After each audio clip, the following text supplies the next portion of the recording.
Well, here we go, talking about the flu epidemic. So I'm excited to bring you other physician experts in functional medicine, to talk with us about this important topic. Today I have Dr. Karen Dunstan sitting next to me on my couch, my usual couch for podcast, my Couch Talk podcast, and remotely Dr. Ellie Campbell. So hello, Ellie, how are you? Hello, doctors. It's great to see you today. Great to be here with you. Great to be here with you. So we're going to talk about the flu. We're going to talk about how we can prevent it, number one, right? We don't want to get the flu. Let's boost our immune system and totally eliminate our chances of flu. That's number one. And then what are our real risks of getting the flu this year? And how well is the flu vaccine working for us if we are getting the flu vaccine? And why would we want to, or to get it, or avoid it? So we'll hit on those really controversial topics. And then we'll talk about how do you know if you have the flu, because so much of it's misdiagnosed, and then what we can do to get rid of it very quickly, as well as not contaminating our family, friends, schools, school kids, affecting all of us right now. So let's go ahead and get started. I know that just Ellie, coming to us from Atlanta, the Alpharetta region. Tell us a little bit about yourself and your practice. Okay. So I'm Dr. Ellie Campbell. I'm double board certified in family medicine and integrative medicine. I have a solo family medicine practice in the suburbs of Atlanta. And like everybody else, we're seeing influenza. It's a hot season for it right now. Our local big emergency room at Grady has seen the 2 highest census days they've ever had in the last 2 weeks in the history of the hospital. So it's flu and flu-like illnesses are running rampant right now. It is. And so one of the things that we want to do is, number one, prevent it, right? So let's hit on that. A big one is vitamin D, is how huge and important it is to get healthy vitamin D levels up. So that's one of the tests I tell all my clients to know their vitamin D number. What's your vitamin D number? It's like as important as your weight. Wouldn't you agree? I agree. Mine's 56. Woo! So, very good. Bravo.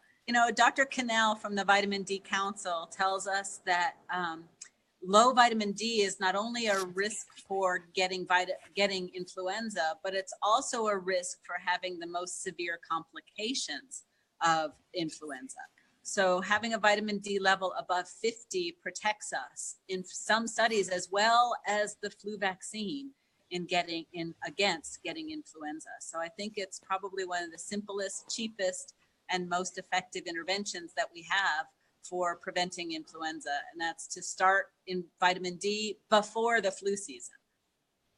Yeah, exactly. And so we want that vitamin D level up above 50 or better, right? We want to hit that benchmark, high 40s, 50, that's our threshold, and let's get it up.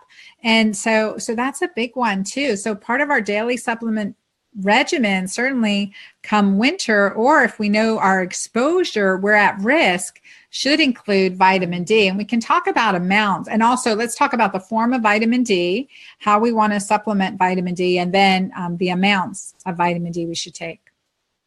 So I typically am. Yeah, vitamin D3 is the one that we want. It's the bioidentical form, the form that boosts our immune system. How much you should take kind of depends on your blood level. Most of my patients require a dose somewhere around 5,000 international units every day in order to get that vitamin D level in the 50s. But I have some people who can get that level at 1,000 or 2,000, and I have a few patients that need 10,000 units every single day in order to maintain that blood level. So the only way really to know is to be tested. For children, a dose of about 1,000 international units for every 25 pounds of body weight is a good general rule of thumb. That should start at 6 weeks of age. I use about the same dosing parameters with my patients, but I definitely recommend that they're tested before they start supplementation, and do find, though, that most of them need 5,000 on average a day, but some might need less, some more. And I always make sure to talk to them about eating it with a fatty meal, because it is a fatty vitamin, and so it will be better absorbed when they eat it with fat. And I do have them take, if they do become sick acutely with the flu, I know you were saying we were going to talk about bolusing. I don't know if you want to get into that now, but I'll have them take 100,000 units a day for about 4 days, along with other supplements when they do get sick. So I really have them bolus that. Yeah, we do that as well. We call it the vitamin D Z pack. Vitamin D Z pack. We have them take 50,000 units twice a day for 3 to 5 days. So the same dosing that you use. It is miraculous at how much it helps when they're sick for not only influenza, but other flu-like illnesses or even upper respiratory rhinovirus cold symptoms. That little boost of vitamin D can make a huge difference. Remember too, that vitamin D is only one leg of a 3-legged stool. And so when you're supplementing with vitamin D long-term, you want to have vitamin A and K in your supplement, not only vitamin D. And that's a topic for another conversation. Yeah, no, but that's important. So with the bolusing, 100,000 units one time? Or 50,000 twice. Or 50 twice. Or 50 twice in a day. Would you repeat it in 24 hours if they're not feeling better? I do it every day for 3 to 5 days. Every day, 100,000 units every day for 3 to 5 days. Any risk? Have you seen any complications with that high of a dosing?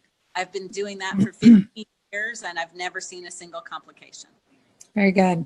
That's awesome. I've been doing what I've recommended is 100,000 and repeat it in 24 hours.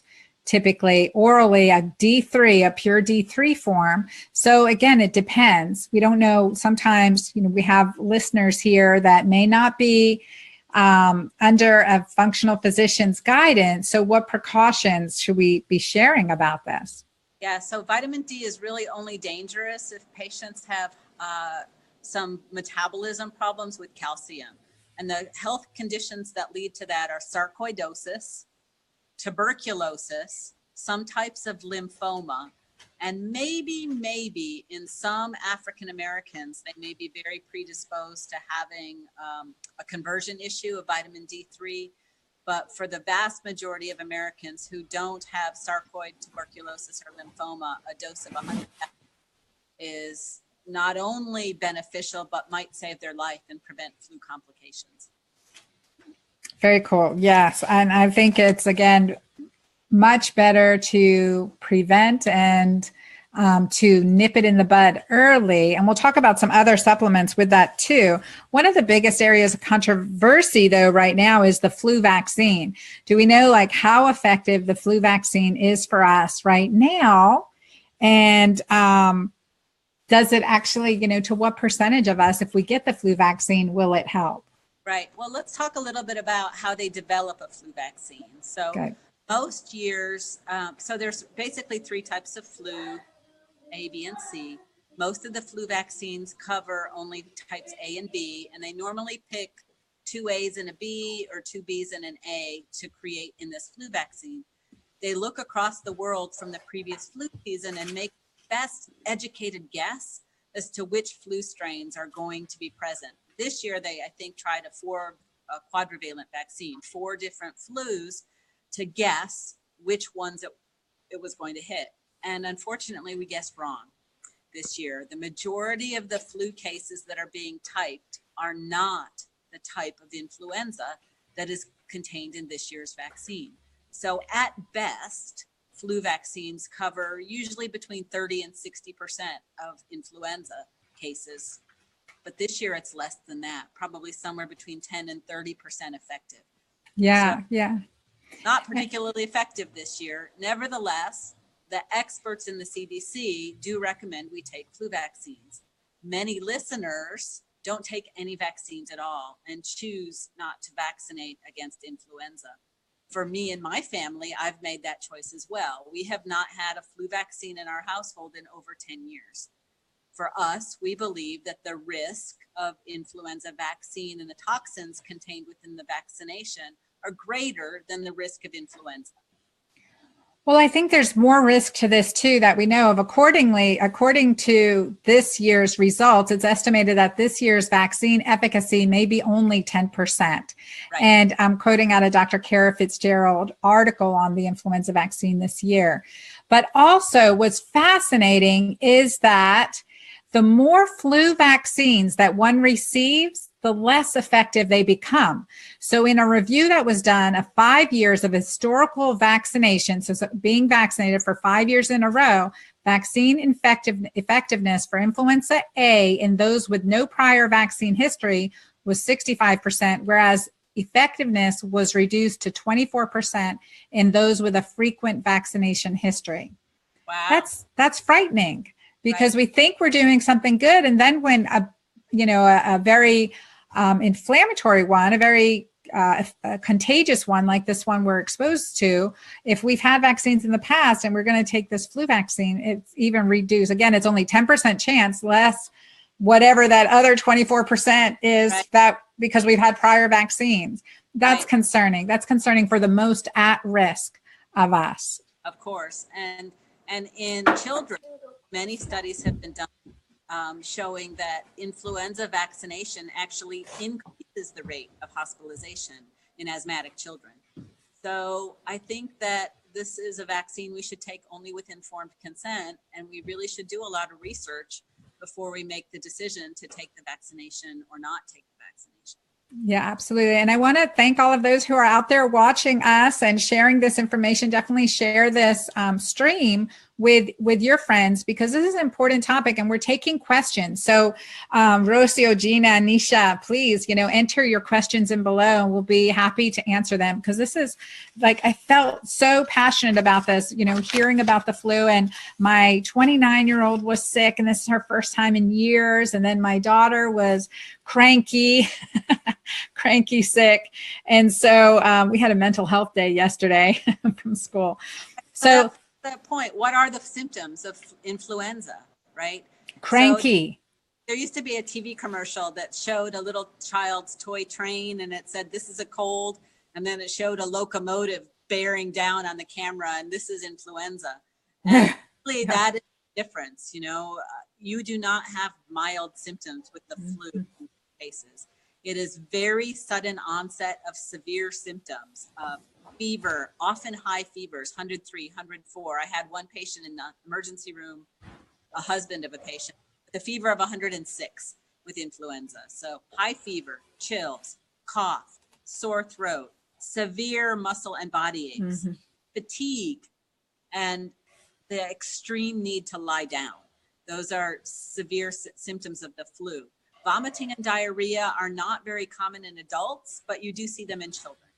So when somebody says, I have a runny nose and I'm sneezing and I'm snuffly and I just don't feel well, that's probably not influenza. Nor is it a reason to get, a big antibiotic treatment. Exactly. Right? Let's talk about that. Yeah. So, and antibiotics have no place in influenza. Influenza is a viral illness, so antibiotics are not effective.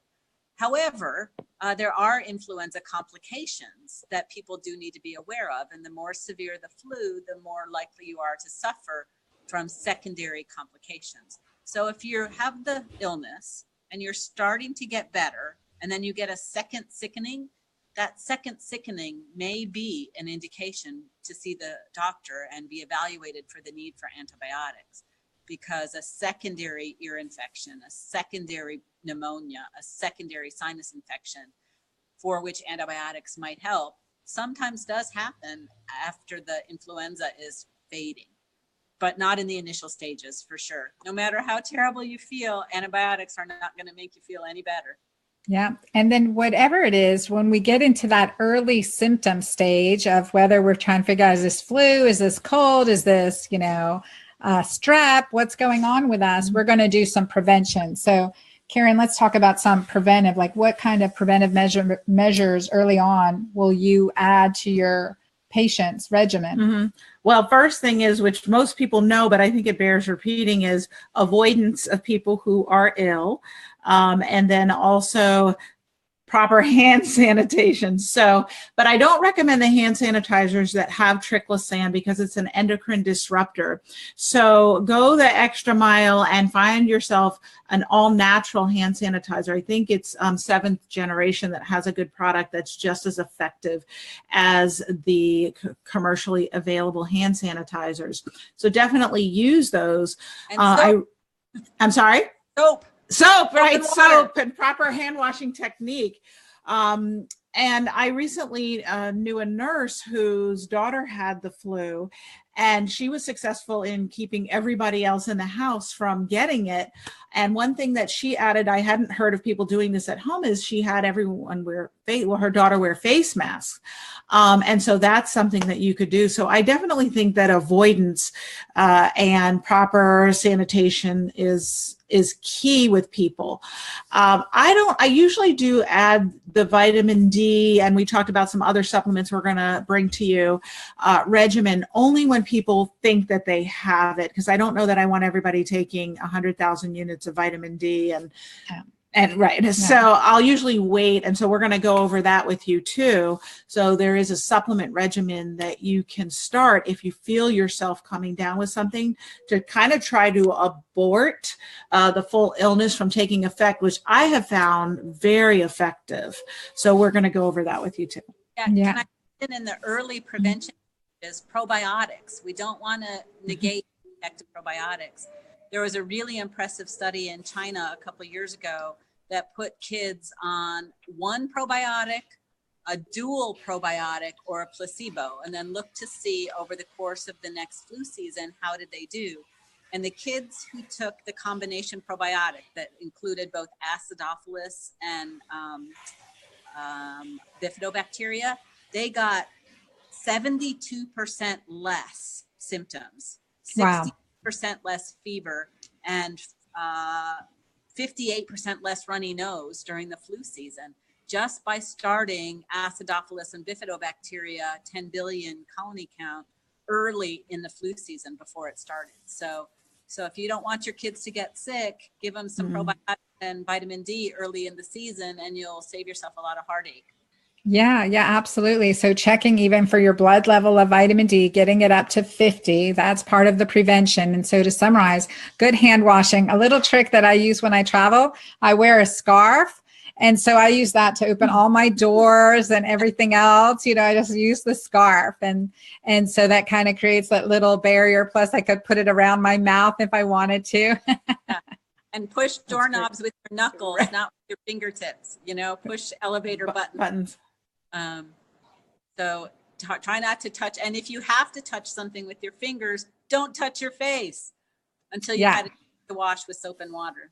Yeah. And then again, good hand washing and good, just again, keeping yourself well rested as well, doing your self-care, because we get busy. We've gotten busy all through the holiday seasons. Now it's time to really invest in some good self-care so that we're able to conquer the bugs that are coming our way. And I couldn't agree more about the probiotics, healthy doses of probiotics. I would also add, in part of this prevention as we're entering flu season, vitamin C and zinc.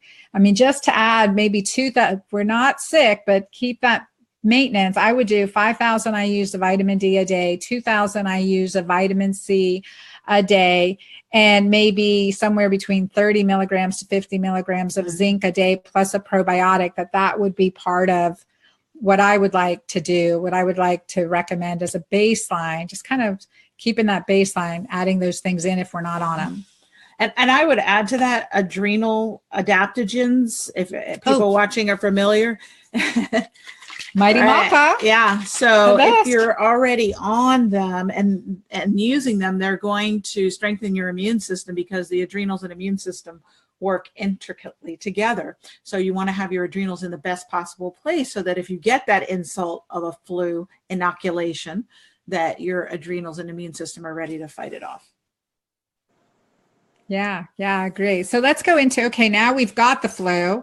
What are you going to recommend to treat someone who has the flu to get rid of it as quickly as possible? So hydration. That's probably our number one best strategy. You know, when you're sick, you tend not to eat and drink as much as you want. You're feeling terrible, you're feverish, you're on the couch, you don't want to have to get up and pee. So you tend to limit your fluid. And when you do that, your blood gets thick and sticky and your immune system cells can't get where they need to go. So hydration is one of the most important strategies for treating influenza. Your urine should be clear in color, not golden.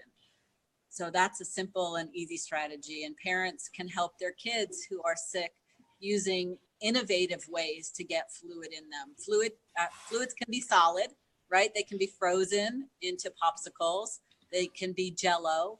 They can be ice chips. They don't necessarily have to be just plain water. So do what we can to hydrate. I also like to hydrate with salty fluids, especially homemade chicken soup. Bone broth is now the new buzzword that we call, what I used to call chicken soup. You know, in my it was Polish penicillin. And so chicken broth has some very healing nutrients in it. When it's made with onions, that's a prebiotic. When it's made with garlic, that's immune boosting. When it's antiviral. And when we have the glutamine, which is the primary amino acid in that bone broth, is highly supportive of the gut associated immune system. So chicken broth is medicine. And when it's homemade, it's the best. If you're too sick to make it, the Mexican restaurants usually make homemade chicken soup gluten-free. Mm-hmm. So yeah, with rice or... Yeah, good place to go get your chicken soup if you're too sick to make it. That sounds like where I'm going tonight. That's a good suggestion. And I think those traditional medicines, right? Hot, spicy, what's going to decongest us, break up the mucus. We want mucolytics, natural mucolytics too. So, and I think supplements and mucolytics and N-acetylcysteine, or you can buy, over-the-counter guafenazine, but something to break up the mucus, but also spicy food, ginger, bitter melon. All of those are really good mucolytics as well. And then you want to avoid the mucus producing foods like dairy products typically.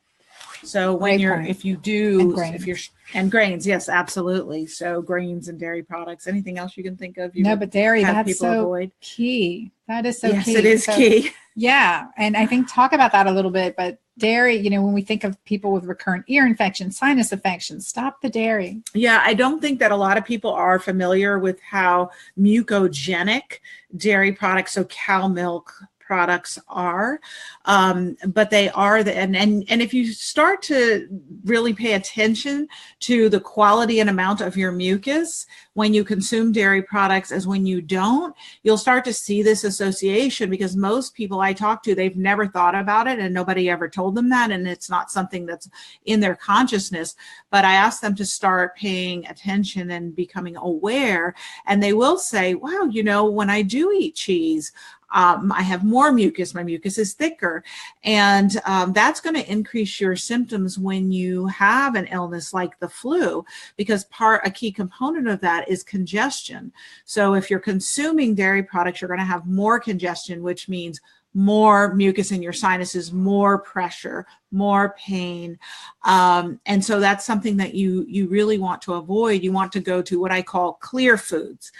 And then the same is true for a lot of people with grains, whether it's gluten or rice or barley.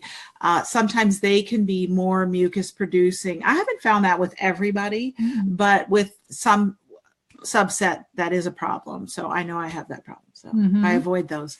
Me too, no grains. And I think, thinking back of history too, when it comes to dairy, I know if something's had dairy in it because my ear drainage starts. It's so bizarre, but I had 7 ear surgeries as a child. Wow. And so had I known to avoid dairy, so it's another big thing to moms and dads out there. If your child has lots of frequent ear infections or sinus infections, stop the dairy. It's free to do that, and it can make a big difference. So, yeah. So let's talk about some other things for now a person, if someone has the flu, what are we going to boost? We're going to do our vitamin D bolus. Vitamin D bolus. Increase zinc, increase vitamin C, even up to 8,000 milligrams of vitamin C a day. I would tell my patients, increase your vitamin D till bowel tolerance. So until you kind of get a runny stool, number one, we want everything out of you. So increase your vitamin D up, vitamin C, up to about 8,000 international units a day. And you can do things like ester C, emergency. Those are some good quick ways to get a big bolus of vitamin C, vitamin C also. And then zinc and vitamin A. We talked about I usually do 100,000 units of vitamin A a day, and I have them do 100 milligrams of zinc. And I do the vitamin C to bowel tolerance, the D, 100,000. I have people also take echinacea and golden seal. There's a liquid product out there that's really nice combination, and it tastes terrible. So you have to do it with some juice, a little bit of orange juice. I have them do that, and I have them do all of this usually in 4 divided doses throughout the day. And I have them do 100,000, 100 billion probiotic units a day. So it's like 100, 5 times 100. So that's those are the things that I have them do for their supplement regimen, and also the adrenal adaptogens.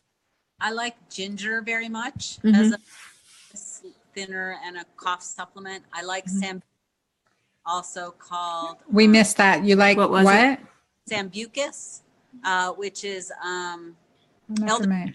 elderberry. Yes. Marvelous mucus thinner and cough suppressant. So I like those supplements very much. And fever, let's talk about fever, because often we want to try to reduce fever. Now, if you're not eating, never, ever, ever, ever, ever take Tylenol. It can be highly liver toxic. And when you are calorie restricted, it worsens the liver toxicity. So Tylenol is often mother's choice for treating a child with fever who has the flu. We know not to use aspirin in flu because of the risk of Reye's syndrome. So, but Tylenol can also be dangerous, especially if the child is not eating, dehydrated. So what can you use? Well, don't forget the old remedies of putting a child in a tepid bath, a lukewarm bath. As long as the temperature is lower than the body temperature, it will cool them down. In an emergency, you can use an ice pack in the pulse points, in the armpits, the groin, or in the neck. And an ice pack will often lower the fever and make the kid feel better quicker. And then I like Trameal. Trameal is a homeopathic remedy. You can buy it at almost every pharmacy, drugstore, natural health food store. And Trameal reduces muscle aches and pains as well as fever. So those are some natural remedies. So Trameal is a liquid, or do they have it? I've always known it as a gel. It's a tablet. They have it as a tablet. Okay. And anti-inflammatories of the commercially available ones, naproxen is safer than ibuprofen in terms of its cardiovascular risk profile. So for children, it's not such a big deal. Ibuprofen is probably fine. But if you're an adult with diabetes or cardiovascular disease or high blood pressure, you want to reach for the Aleve, not for the ibuprofen.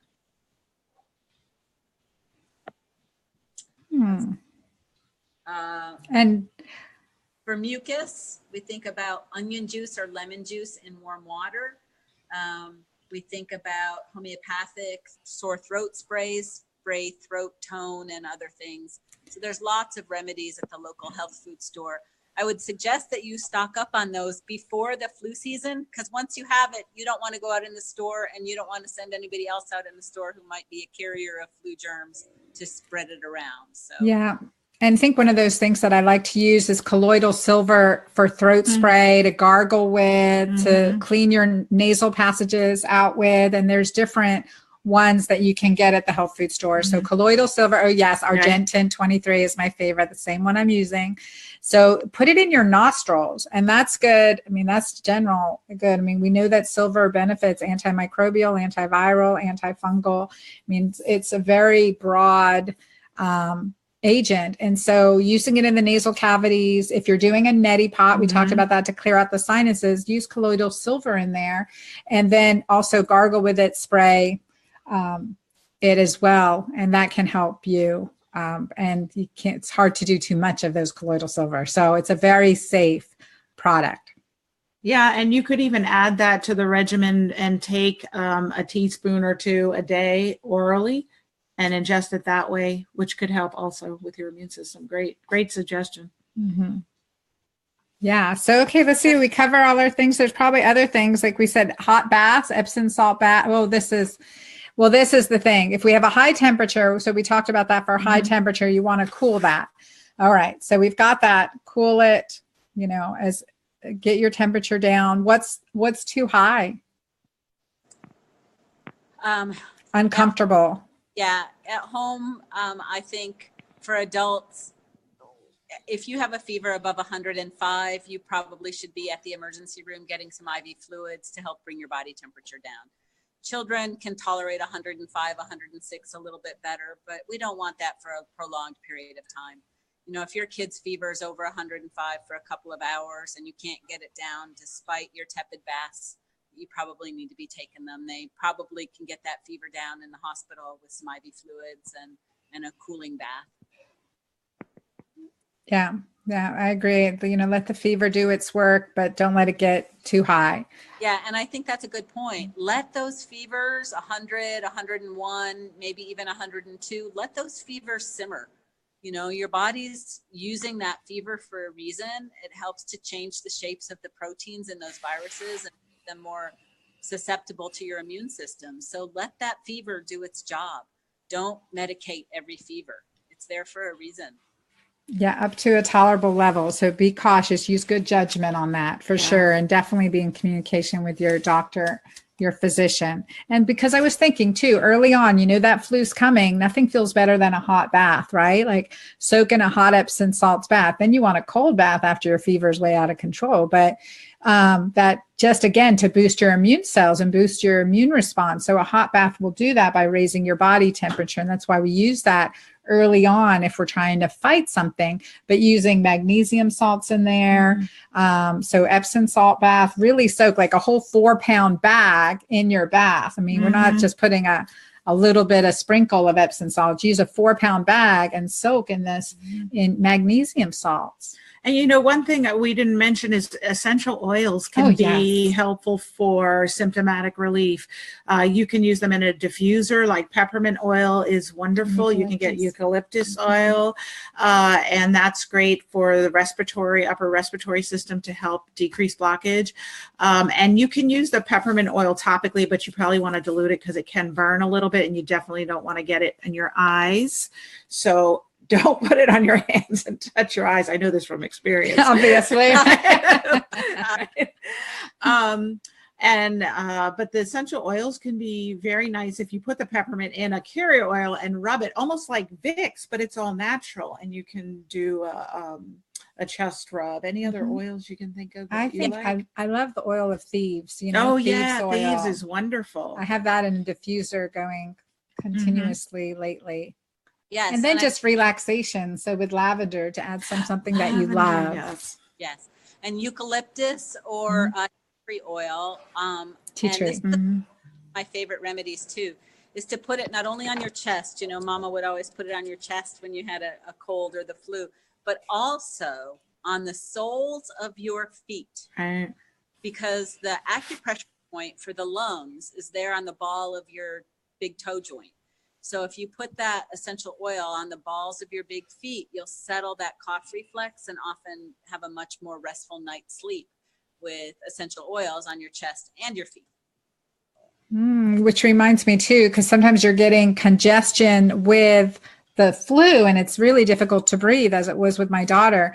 The other thing that I'd forgotten about, but that you mentioned that foot reflexology, the solar plexus in the foot, just under the pad of your feet, pushing up towards the big toe under the pad of your feet can help open your airway. So that's another pressure point that you can press on the bottom of the feet, pushing up and in to relax those airways. And I've done that in asthmatic attacks for clients.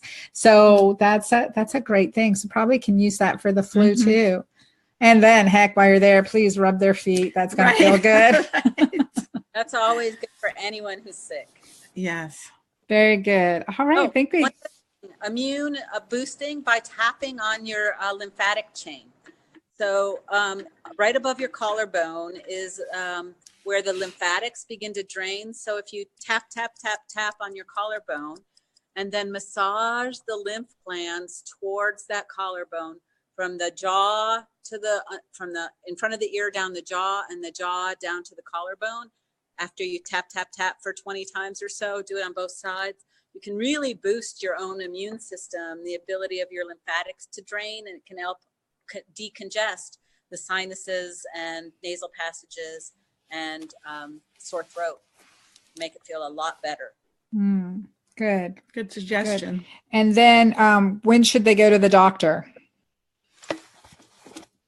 Trust your intuition. That's the best answer that I can say. Mamas know when their kids aren't right. If your kid is listless and limp as a dish rag, that's a warning sign, a huge warning sign. Yeah. If your fever is not controlled, if the cough is not controlled, if you just have the intuition that something is not right, by all means, take your kid or yourself to the emergency room. Bring a mask, bring a lunch, expect to wait a long time. The emergency rooms are full and overflowing. And so expect to wait a long time to be seen this time of year, but don't withhold treatment just because you think the wait's going to be long. If you are seriously ill, that's what emergency rooms are for. Yeah. Good point. There are a lot of smaller urgent cares now so you may not need to go to a big hospital emergency room because they may have actually more acute cases. So consider your local urgent care as well. Now let's summarize by each of us giving our top 3 things we're going to do to prevent the flu in this flu season. So Karen, you want to start? Sure. I'd say number 1 is don't get it. Prevent. So prevent, just wash your hands, use a scarf on the doorknobs, do whatever you can to really maintain a good physical boundary between yourself and other people who may not be exhibiting symptoms yet. So I say that's number 1. We're talking prevention still. Yep. What you're going to do not to get the flu yourself. Stay home. Or at a friend's home. Right. I did warn you. Yes, you did. But it is kind of, this season is particularly bad with the flu vaccination not being as effective. And it just seems like I met a school bus driver the other day, and she said that she only had a third of her kids on the school bus. So it is particularly bad. So I think staying home is not a bad option. And number 3 is I'm going to take impeccable care of myself. So good self-care, making sure that I'm eating properly, eating a healthy diet, staying well hydrated, taking my supplements, which daily I take vitamin D, I take adrenal adaptogens, vitamin C, zinc, probiotics, all of these things. So keeping my physical self in the best tip-top shape so that if I do get inoculated with the flu, my body says, nah, we're not doing that. Those would be my top 3 things. That's perfect. Good. All right, Ellie, for you. Vitamin D, 5,000 a day, get my level up to 50. Probiotics and good sleep. Sounds good. All right. Vitamin D, probiotics, good sleep. For me, it's definitely adding the vitamin D 5,000 I use per day, just adding that to my regimen. Of course, I'm on my greens and adaptogen, so my Mighty Maca. So I've boosted that up to 3 scoops a day because of the sickness that's been around me. And the third thing I'm going to do is play more and get outside because I want to get my natural outside exposure, just enjoy that sunshine and play some, boost up my oxytocin. So to drive down my cortisol. So I'm going to play outside. That's like, I'm adding that to my number 3. I like that. Yeah. So we'll do that. All right. Well, I want to thank all of our people that are watching. We've got some comments here. Let's see here. We have Janet, who's been doing vitamin C to keep from getting sick, and it seems to be working. I think that's excellent. Awesome, Janet. Thank you for sharing that. Annie Faye Cooper is out there. Hey, Annie Faye, she won our NutriBullet in our last giveaway and a ton of books. Did you finish reading them yet? So I'm curious. And Tracy wrote, can you list how much we should take of all the vitamins? I have A, C, D, zinc, probiotic, sambucus, and colloidal silver. Lordy, she's already a well-stocked cabinet. So trying to boost my immune system so we don't get it. All right, Tracy, that's awesome. So I would say on a preventive basis for vitamin A, I'm at the 50,000 I use. Karen's at the 100,000 I use. Well, for treatment. For treatment. Yeah, okay, so not prevention, maybe 25, 50,000. Maybe, or 10 or 25. Well, What do you think? For us, we say a good rule of thumb for D, A, and K is 5,000 of D, 5,000 of A, and 250 to 500 of K. So for prevention, and that's for adults. Okay, so say that again. So 5,000 of D, 5,000 of A, and 250 to 500 of K2. K2, and typically vitamin D3, we always want vitamin K to help support with vitamin T metabolism. Vitamin D says deposit calcium, vitamin K says wear, and it's typically in a 10-to-1 ratio is what I typically use. So if it's 2,500 to 5,000 of vitamin D, then 250 to 500 of K. If we're using straight K2, 250 is good.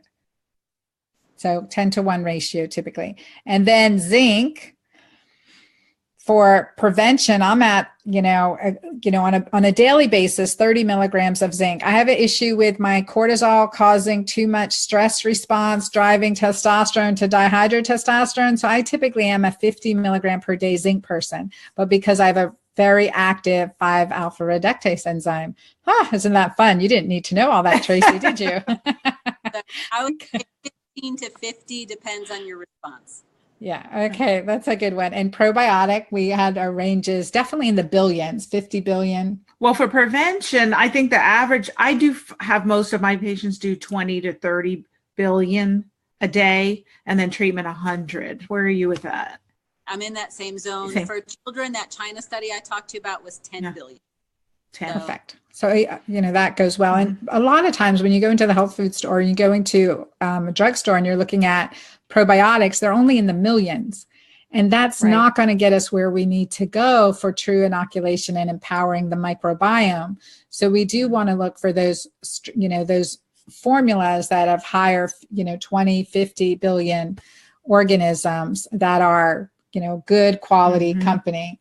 Yeah. So, I think when it comes to probiotics, you do get what you pay for, and you do want to get one of the more reputable brands with levels in the billions. And I also tell people to look for a good variety of species. If you can get something, not only a lot of them are just acidophilus, but you want some bifidobacterium in there too. If you can get those combination products with more varied species, that's usually better.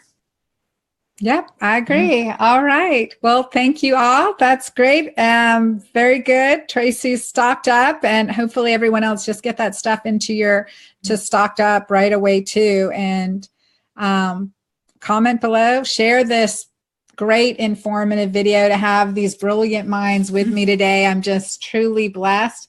I know we've done a lot of flu prevention today. So thank you, ladies, for sharing your knowledge. Thank you. And thank you all for being here. Stay well. Stay well.